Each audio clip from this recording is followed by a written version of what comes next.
Chapter 2, the peak of prosperity. Now, when we talk about this contrast between this pit of poverty and this second idea of prosperity, what we have is what the original intent of this world was, which was abundance and prosperity. This was what Adam and Eve were born into. They were born into a garden filled with abundance. There was no fear, there was no doubt, there was no shame, there was no guilt, there was no frame of poverty. Partaking of the fruit, we inserted polarity. Now, poverty caused a fall away from reality. So when we pursue this prosperity, when we pursue abundance, we are pursuing the original intent of this world. But the poverty is never going to end. All that's going to happen is our pursuit of the next level of the peak of prosperity. This pit to peak game begins with this conversation of awakening. See, when you wake up, you come to terms with what your poverty has been. And you awaken to a communion with God and a calling to something more. You come to recognize that being in poverty is a sin.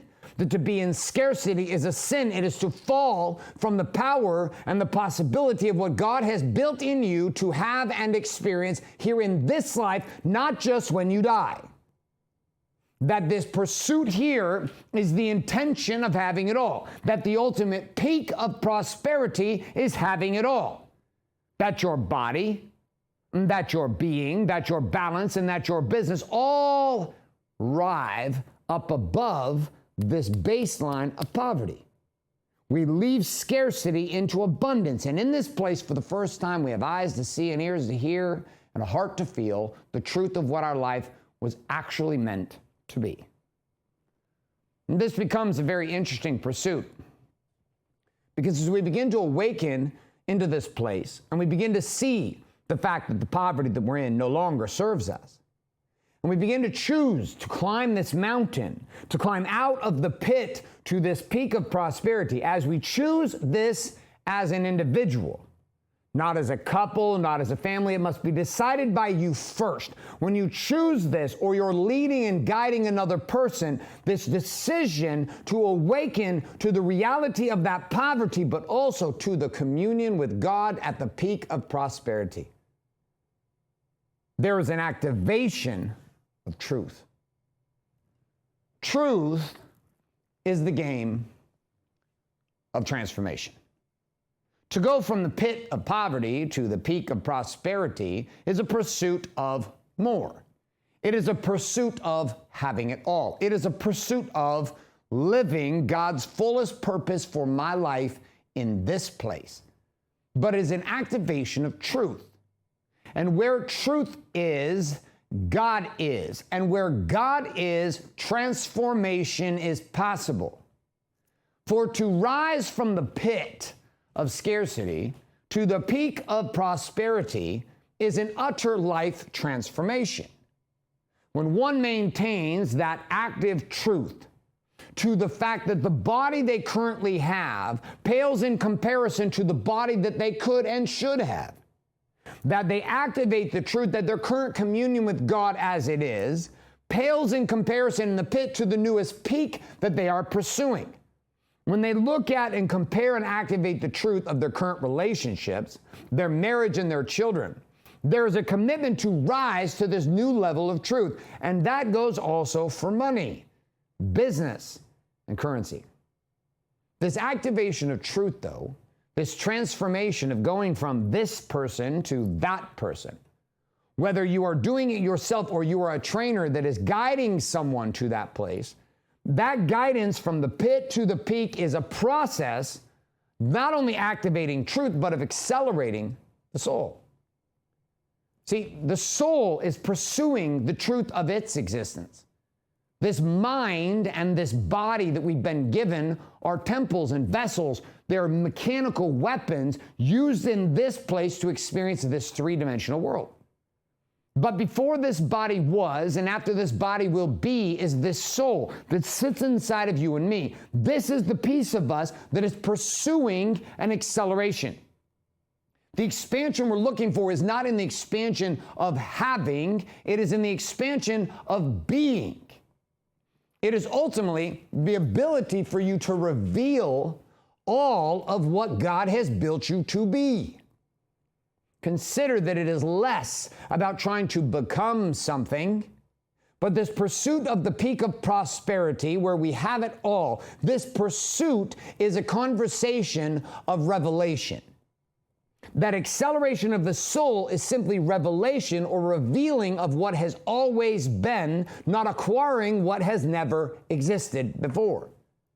It is not a becoming of things, but rather a revealing of what has always been. And so this awakening to communion, its activation of truth, and this acceleration of the soul invites us into a place of acceptance. For the first time, we begin to accept the humanity of ourselves, of our spouse, of our family, and where we once attacked in our own scarce resources of our mind, we now embrace, love, and empathetically connect. This acceptance of your spouse being an imperfect person, this acceptance of your partner becomes a natural byproduct of the acceleration of the soul, allowing you to see the world that you live in from a place that prior to seemed impossible.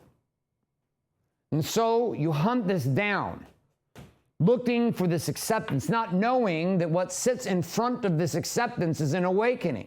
And that awakening follows an activation. That activation follows with an acceleration. And that acceleration ultimately leads you into a place of acceptance. Acceptance of yourself for what you actually are. And acceptance of your spouse for what he or she truly is. That acceptance brings about an alignment. That alignment is a connection with your children and with the rest of the world that is in integrity. An alignment of purpose, an alignment of the pursuit of prosperity, an alignment of the pursuit of what God built us to be, not the scarcity and the fear and the doubt and the obligation and the morality that people speak of, where fear and doubt and worry cast us deeper and darker into the pit. No, rather the opposite of this, an acceptance of the truth of what we are, and in that acceptance, an alignment with your family, an alignment with how they operate, an alignment with your children, an alignment with your family as a unit. There's arguably nothing more important to any of us than to have a family that is aligned with partnership with spouse and kids. Our society falls apart not because of our desires, but because of our lack of alignment. When this occurs, ascendance becomes our reality. We ascend, a constant and perpetual and eternal ascension, an ascension to higher levels of prosperity in every area of life, wealth as God truly desired it for us. Not the poverty that pastors and others preach. The acceptance of abundance and prosperity and dominion over all the earth. A willingness to see the truth in each of us by having let go of the pit and pursued the peak, having rejected poverty and accepted prosperity, having pushed away scarcity and brought into our lives abundance. But this requires a decision. The decision is simple. Will you let go of the pit to pursue the peak?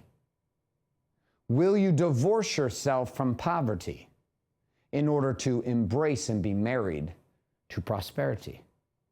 Will you reject this idea of one-dimensional living and accept this reality of the four-dimensional life of having? Having it all and freedom are our outcome.